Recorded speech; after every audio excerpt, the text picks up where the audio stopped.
And welcome in, everybody, to a Thursday night edition of Birds 365 here on JAKIB Sports. I'm your host, Xander Krause. That's my co-host, Johnny Mac, John McMullen, fresh off of day number 11 of Eagles training camp practice. And there was a fight out there, and apparently it was pretty intense. Johnny Mac, how you doing on this Thursday night, my friend? Yeah, man. I don't think I've seen a fight like that at camp in years. You got to go back to the old days when they would pit people against each other. Back when there was Oklahoma drills and two-a-days and that kind of stuff. This is as close as you'll get to that old school kind of fight. UFC's in town Saturday, so they were getting started early. Yeah. So you haven't seen a fight like that in that long. This was not a classic dust-up then, John. This was a little deeper, a little bigger than that, huh? Boy, Moro Ojomo was hot. Expletives all over the place.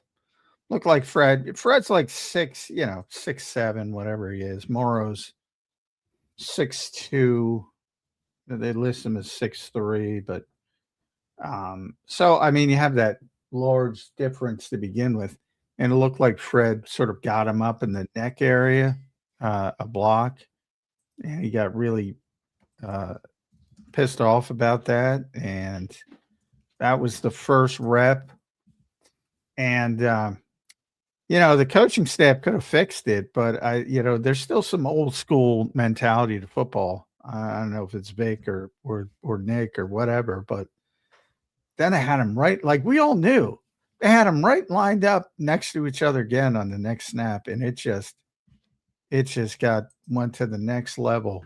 Fred got a hold of him Fred's much bigger, and he pancaked him to the ground, and all his body weight he threw it on there purposefully, and you're saying then it turned into WWE. It was like a WWE like scrum where they're pulling them apart, and all of a sudden here comes Moro got loose like it's and he dove at his knees, and that really pissed Fred off because that's a little dangerous. That's dangerous, obviously, yeah. So yeah, after practice, I saw Howie talking to Fred and Nick and Dom, and I saw Howie talking to Moro. It was ugly. It was ugly, but coaching staff, you got to shut that shit down, man. Yeah, you don't put those guys next to each other, and they did it, and they had to end practice early.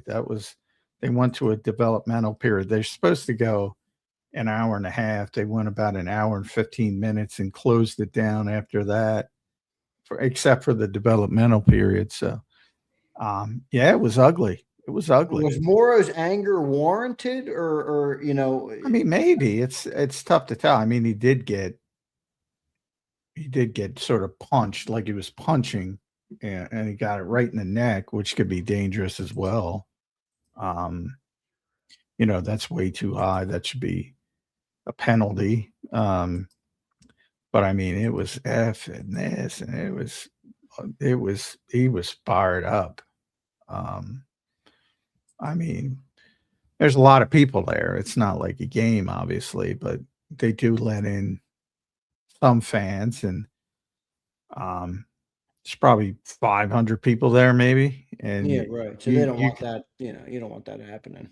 Well, you could hear Moro screaming above all those people chattering and talking. That's how loud it was. And how far away was this from the people? Not far. They were on the first field, which is the closest and the best view for everything, for us, for fans. So yeah, it was right in front of everybody, basically. Wow. And then what was the scrum like? Was it like offense versus defense, or was it kind of just guys trying to break them up? It wasn't like a scrum from a sense. Well, no, it didn't start like a fight. Another side, they were no. It didn't start like a fight offense, but all defensive guys are behind Moro, offensive guys are behind Fred, but no, nobody else got involved other than trying to pull them away from each other. Yeah. And then Yeah. Maybe they're probably not going to do that again. If there's an obvious issue, they're not going to, sometimes in the old days, you'd line up people to have them fight specifically to juice people up, to get some energy. Things have changed a lot. And this felt like, hey, they're pissed at each other. Let's line them up and see what happens. Old school football thing. And it didn't, it backfired. It boiled over quick, huh?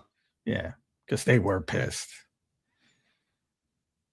And this is the type of thing that you do think will be put behind them. I mean, I don't know. You always say, John, there's like 50 dudes in a locker room, dude. Like, newsflash, everybody, they're not all going to like one another. Yeah. But this isn't the type of thing that could come between a locker room, right? No, it's a practice thing in August.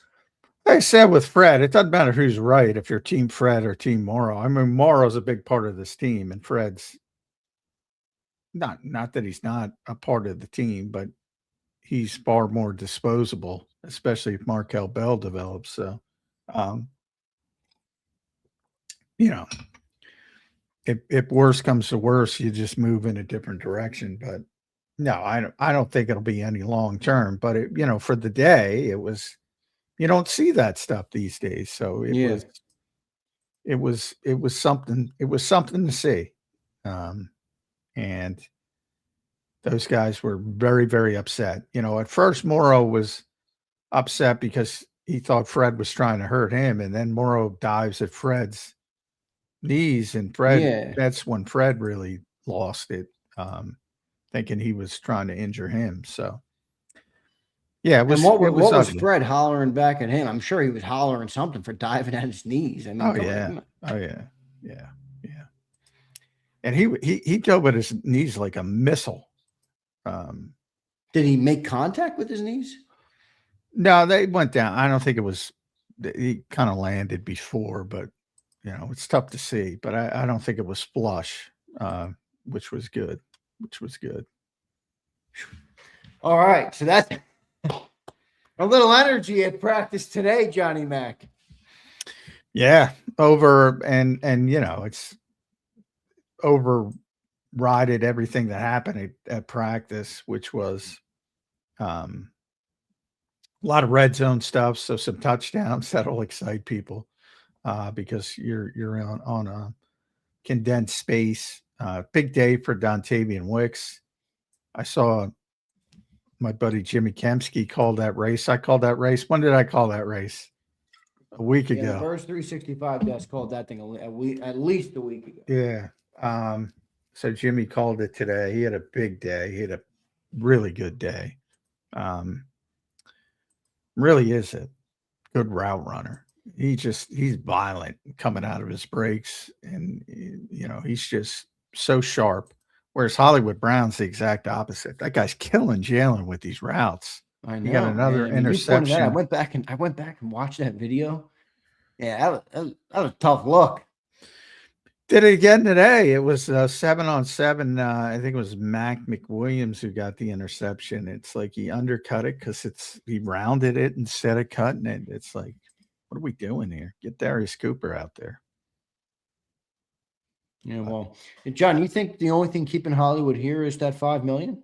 Yeah, well, right now I do. He's not having a great camp, and really, for all the talk about his speed, it's never really shown up. Certainly not this summer, but I mean in his career, it's really if you look at his numbers, it's never shown up. So, I mean, he was famous for whatever he ran at the combine or his pro day, but it was sub 4.3, I think. But,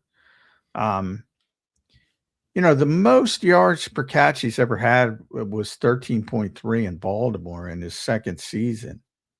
And then it's been last 5 seasons, 11.1, 10.6, 11.3. He was hurt, so that doesn't count. And then 12 last year. It's like, this talk about him being a field stretcher is it's a fallacy, basically. And if he's not helping you out, and if he's look, at some point, if you keep making a quarterback look bad, they are going to go in a different direction, even with the I was going 5 to say, year. what would it take for them to cut that bait or cut that contract? Is a Yeah, trade on the table? Could that happen? possibly, possibly. But he's a big track star in high school, and he can run, but it just doesn't translate. And I look at Darius and Elijah Moore have been better, significantly better, significantly. Now it's just practice. Even so, I don't know if you saw Nick today, but he was our buddy BLG got the first question, and because he's the top Darius Cooper supporter, and he asked about him, and Nick was kind of, Nick was kind of basically settled down. It's August, whatever. Still a long way to go before you're making decisions about players having roles and things like that, or players jumping ahead of other people, as I would say. Honest answer, or is he playing politics there with Mekhi Lemon? Well, I'm sure a little bit, but Mekhi wasn't really brought up in. Yeah, but you don't want to gas up somebody on the depth chart too. You know what I mean? That's not supposed to be. Potentially. That's not going to be there.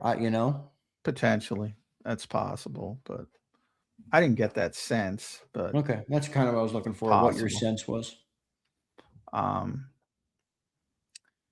Mekhi stuff. I did talk to Aaron Moorhead after practice, just bullshitting around, not in a press conference environment, and he said the exact same thing I said. Yeah, I don't get it. Basically, DeVonta's fine, but Mekhi needs to be out there. So, I mean, he's on that same trajectory, which is understandable as well. All right, Johnny Mac, good stuff. Practice today. Give us the injury. Give us the rundown. You just gave us some of them. Obviously, DeVonta and Mekhi not out there. No Cooper, no Q today. Feels kind of like we're reaching the point of training camp where guys are out, and it's maybe not as tied to the reason they're out as much as it is probably just rest for some of these guys. What'd you make in the injury report today? Give us the rundown. Yeah, I mean, you brought it up. That was the story. Cooper and Quinyon back, both out, both with injuries. It's a glute for Quinyon. It's a groin for Cooper. Interesting, front and back. But they're on the field having fun, laughing, Wicks chatting with them. You can tell it's not serious. Same thing with DeVonta. You can tell it's not serious. Tariq Castro Fields also was added, so he's out with a heel injury. So, man, and Jonathan Jones is already out with a shoulder, so they were down to, Reek Woolen, the only top-tier corner, and Mac McWilliams, but also Keely Ringo, Jacorian Bennett. I even saw Sean Wade get a couple first-team reps. So, yeah, you're at that point of training camp where it will start, when guys are out, it will start to affect practice a little bit. And, the guys have been out for a while. Keyshawn James Newby, and a lot of them are rookies. Kai Lemon, Cole Wisniewski, guys like that. I mean, they got to get back. And then you have Damian Pierce, who's been out with a hamstring. How many hamstrings they got? I got to count them up. Yeah, a lot. 1, 2, 3, 4 currently. It was, but Britton's back. He had a hamstring. I think there was another guy, but so that's where you are with the injuries. A lot of cornerback issues, which could be difficult, just from a practice standpoint. And then you say, well, they had a nice throw. Like I said, Wicks had a Wicks had a big time day, And it's like, is that because of the corners, or is it, but you can tell his route running is really sharp, really sharp. Does he look better than you thought he'd look so far, John? Wicks, yeah, much better. Like he's had a really good camp. Like, do you think he could be a real 2? You've been kind of putting him at he's a great 3. Yeah, same with Nick. I don't know if I'm at that point. Okay. But for what's out there, for what he's performed, like the negatives you heard about him, which I saw in the spring, he did have trouble catching the football cleanly. He has had no issues in camp, so he's tightened that up. The route running, he's still obviously he's still never going to be the fastest guy. He's not the fastest guy in the world, so there's some limitations there. But he's been better than I expected. Good stuff there from Dontavian Wicks. John, what's the QB1 update? How'd Jalen Hurts look today at day number 11 of training camp practice? Yeah, he looked pretty good. Again, red zone, so easier landscape to get some scoring plays. He threw a strike, really, really fired it to Dallas Goedert in the back of the end zone at the end line. For a touchdown. I think Drew Makuba was the closest, but it could have been anybody. Looked like they were in zone, but and then he had a touchdown to Wicks, which was just a simple out pattern, corner in the end zone. And again, he gets separation with his sharp route running. And then he had the one interception in 7-on-7s, but I think that was Hollywood Brown's fault. Yeah. So who got the pick there? Was that Mac McWilliams, you said? Yeah, Mac McWilliams. Who got some first team reps because of all the injuries. Quinyon and Jonathan Jones. So and Cooper and Tariq Castro Fields. Yeah, right. Who would have got some first team reps if he didn't get hurt, because he was getting second team reps. And he would have been bumped up today. So not good timing for him. Q didn't hurt the glute when he was punting the ball, did he after that big interception? Yeah, if you remember, he left practice and he came down awkwardly and we didn't know what it was. So evidently he just came down on his, what, got a little bit of a glute bruise. Yeah. But he was out there choking, laughing. He's fine. Yeah, fair enough. All right, Johnny Mac, we'll recap more practice here today. Just one more couple things more on the fight. Did you find it interesting, like that Howie got involved? I mean, I don't know. I mean, no, I get Howie's Howie, but it's like, no, this was a ugly. role for him. Yeah. Oh, yeah. He's in charge of the fucking roster. Yeah, it's a role for him. Yeah. Now this was ugly. Well, do you think anything happens to Johnson and Ojomo? Well, not Ojomo. I mean, it's too big a part of the team. But he got a talking to. I mean, if you consider that, you got the ruler on the knuckles. Fred got a talking to by everybody: Nick, Howie, and Dom. Now, I don't know. They might have talking. I didn't see it, but they might have. I only saw Howie talking to Moro, but they might have talking to him. I'm sure Nick is talking to him, but and I'm sure Dom will as well. It just wasn't obvious. It was obvious they were talking to Fred, and I think Fred was more fired up at the time because the Moro was fired up for the first rep, and then Fred when he dove at his knee. So Fred was probably the more fired up. So maybe that was why everybody was trying to calm him down. Yeah. All right. Fair enough there on that. And John, I guess you discussed it. I read a couple people who wrote that they thought it was definitely wrong to leave him on the field. Do you agree with that or what? Yeah. Oh, yeah. Yeah. I mean, well, you don't see a lot of old school stuff. In the NFL anymore, the old school mentality where, like I said, Oklahoma drills where you pit people against each other and you do it on purpose and you wanted to find tough guys and all that kind of crap. You don't see it much anymore. In the old days, it wouldn't be anything. But now it's a big thing. And so they made a mistake. I mean, they clearly put him there on purpose, trying to, walk that line, say, well, maybe we'll get everybody will get some energy and get fired up. And it blew up on them.